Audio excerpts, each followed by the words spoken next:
C'est un monde presque totalement méconnu du grand public et pourtant tellement proche de nous. La Méditerranée est souvent citée comme l'une des mers les plus polluées au monde et pourtant elle abrite des oasis de vie sous-marine et une importante biodiversité.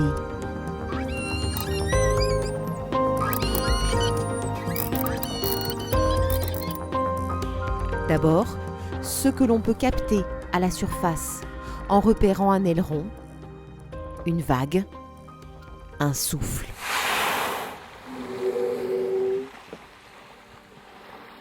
La Méditerranée abrite aujourd'hui 8 espèces de cétacés. La plupart vit au-dessus des plaines abyssales et dans les canyons sous-marins, comme au cœur du parc naturel marin du golfe du Lion.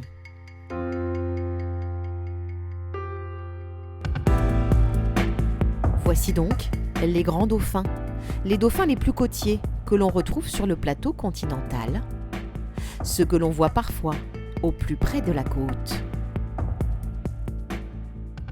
Puis les dauphins bleus et blancs que l'on rencontre plus au large, beaucoup plus petits que les grands dauphins. Ils se déplacent généralement en groupe, pouvant aller jusqu'à plusieurs centaines d'individus.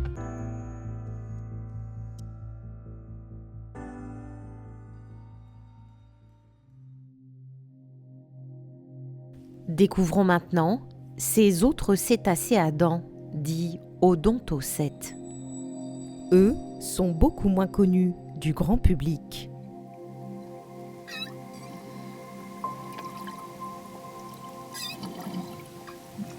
Ces globicéphales et leur morphologie caractéristique. Mâchoire très courte, tête très large, ce sont des mangeurs de calamars. Ils font partie des gros cétacés. Le mâle peut atteindre 2 tonnes.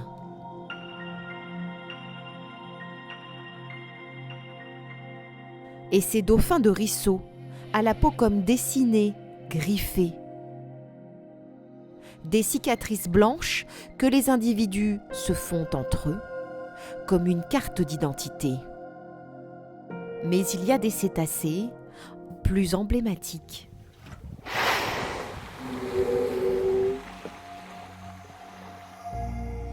Ce que beaucoup ne s'imaginent même pas rencontrer en Méditerranée, et pourtant ils sont bien là.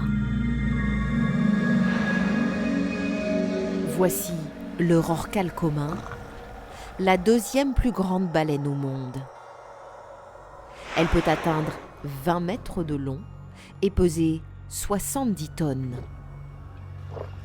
Elle est présente dans le parc naturel marin du golfe du Lion au printemps.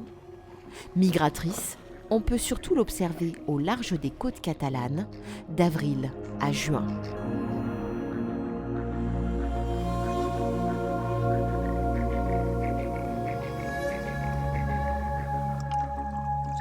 Plus discret, mais tout aussi emblématique, le cachalot. 2e plus grand cétacé de Méditerranée. Lui peut descendre à 2 ou 3 000 mètres de fond pour chercher ses proies, des calamars qu'il écolocalise grâce à son sonar.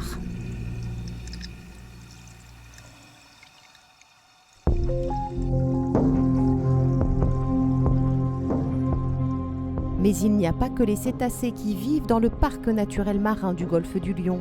Cet espace préservé accueille une importante diversité d'espèces.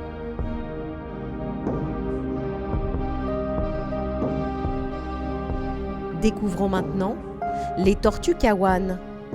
En Méditerranée occidentale, on trouve principalement de jeunes individus en provenance du golfe du Mexique. Elles se nourrissent de plancton ou de méduses.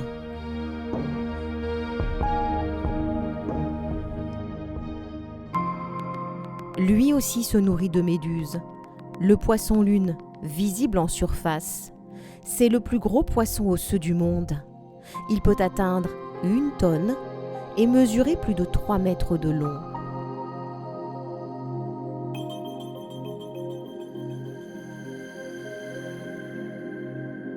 Arrêtons-nous maintenant sur le balai des diables de mer. Espèce endémique de Méditerranée, ces raies si proches des raies manta, de 2 à 5 mètres d'envergure. Ou alors les requins. 51 espèces de requins sont répertoriées en Méditerranée. Parmi elles, le peau bleu, le plus commun, malgré tout en danger d'extinction. Et le plus impressionnant, le requin pèlerin, le plus grand requin de Méditerranée, jusqu'à 9 mètres de long. Lui aussi se nourrit de plancton, comme le rorqual.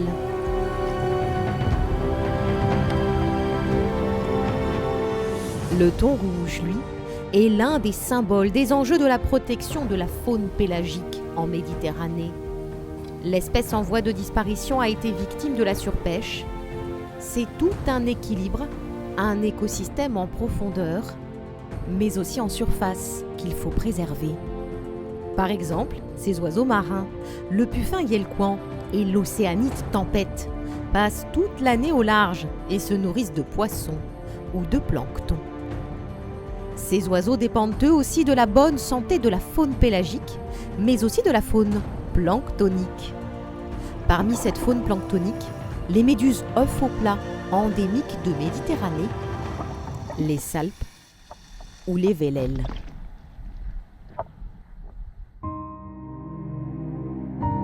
Une faune importante et variée, mais aussi extrêmement fragile. Menacée par la pollution et la pression humaine, toujours plus présente en Méditerranée. À nous désormais d'adapter nos comportements en prenant conscience de l'urgence de protéger cette biodiversité sous-marine.